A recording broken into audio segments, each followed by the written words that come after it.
आप deputy CM इस बिहार के थे, आपके दल के विधायक पर आरोप लगा था, घिनौना आरोप, दुष्कर्म का आरोप लगा था।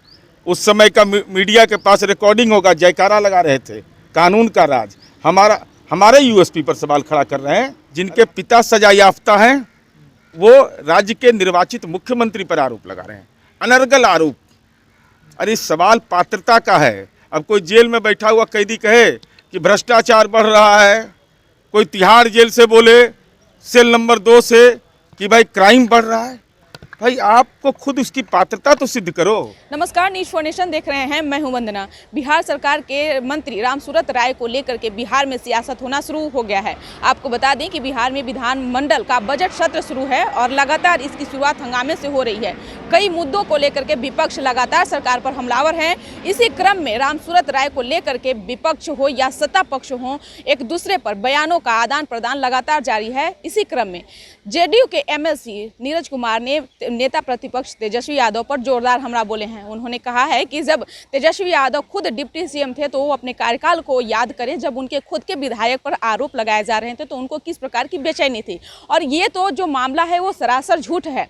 आगे आप सुनिए कि क्या कुछ एमएलसी नीरज कुमार कह रहे हैं। गंभीर आरोप लगा रहे हैं उन्होंने, कई फोटोग्राफ भी देखा है, पत्र भी देखा है रामसूरत राय वाले मामले पे। क्या आप लोग कहेंगे?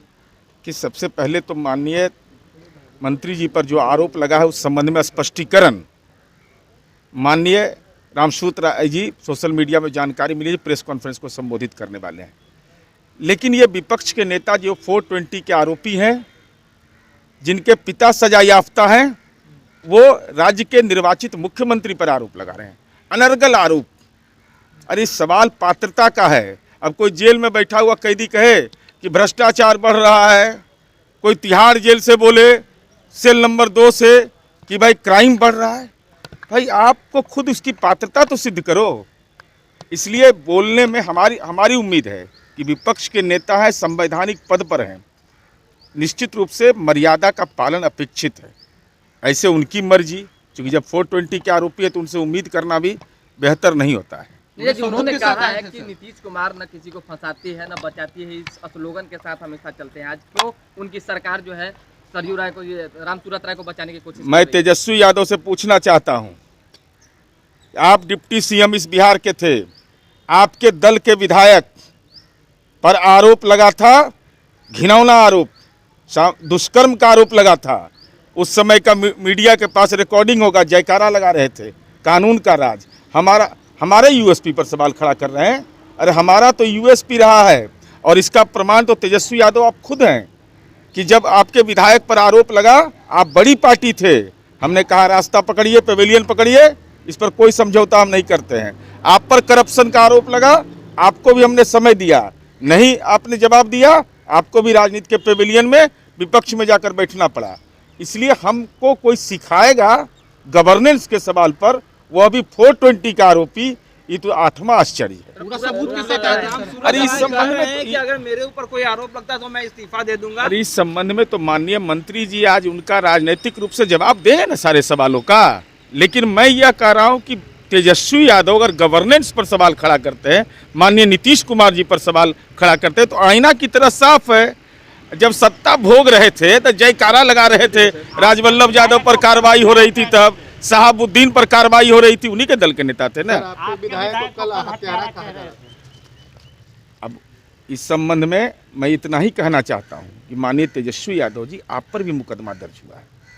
पूर्णिया के मामले में आप पर मुकदमा दर्ज हुआ है ना, SC/ST केस के आरोपी है ना, मर्डर केस के आरोपी है ना, तो इन्वेस्टिगेशन करने का अधिकार है कि नहीं? और इनको जानकारी का बिल्कुल अभाव रहता है, बेचैनी में रहते हैं, टूरिस्ट हैं, आकर लॉन्च करते हैं, कुछ बोल देते हैं। उनको मालूम है कि जो नन एफआईआर जिस पर एफआईआर नहीं था, उसको भी पुलिस ने गिरफ्तार किया। उस मामले में पुलिस को अनुसंधान करने का अधिकार है, पुलिस को अनुसंधान करने का अधिकार है। अगर यह भी ज्ञान इनको नहीं है तो इन पर भी तो मुकदमा दर्ज है, इनको पुलिस गिरफ्तार कर लेती बगैर तथ्यों के। भाई पुलिस अनुसंधान कर रही है, और जो नन एफआईआर था, जिसका नाम नहीं पड़ा था, उसको भी पुलिस ने गिरफ्तार कर लिया। हमारे यहाँ जाति, धर्म, वंश के आधार पर अपराध की व्याख्या नहीं होती है। ये आपको मुबारक हो कि बलात्कार का कोई सजा याफ्ता हो जाए, उसके परिजन को टिकट दे एक दो। लास्ट सवाल, उन्होंने जिस तरह से कहा कि पूरा प्रूफ है, आगे भी सरकार के कई खुलासे करेंगे। अरे तो हम लोग खुलासा किए, जवाब दिए। तरुण यादव कौन है? तेजस्वी यादव, तरुण यादव, ऐसा ऐसा दस्तावेज दिखाएंगे ना कि नजर साफ हो जाएगा।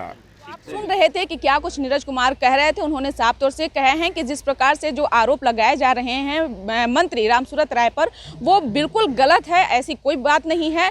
तेजस्वी यादव पर खुद जब कई ऐसे मामलों को लेकर के एफआईआर दर्ज है, तो वो क्यों अपने आप को निर्दोष साबित कर रहे हैं। साथ ही साथ उन्होंने कई ऐसे नसीहत भी दी है कि तेजस्वी यादव को अभी सीखने की ज़रूरत है। वो टूरिस्ट हैं, उन्हें सिर्फ और सिर्फ मीडिया में आने का वो एक जरिया है जो हर तरीके का बयान देते रहते हैं एक दूसरे पर।